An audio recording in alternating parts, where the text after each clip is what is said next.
God bless the farmers of this land.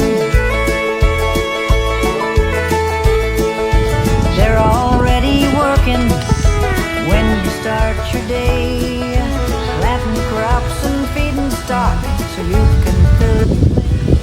Ready to transplant na tong mga to.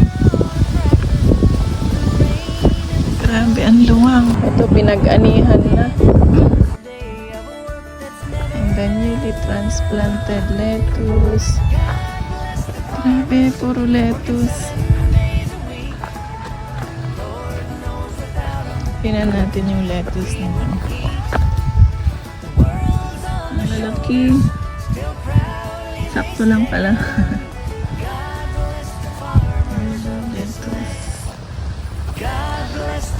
Tapos, yan na. God bless the farmers.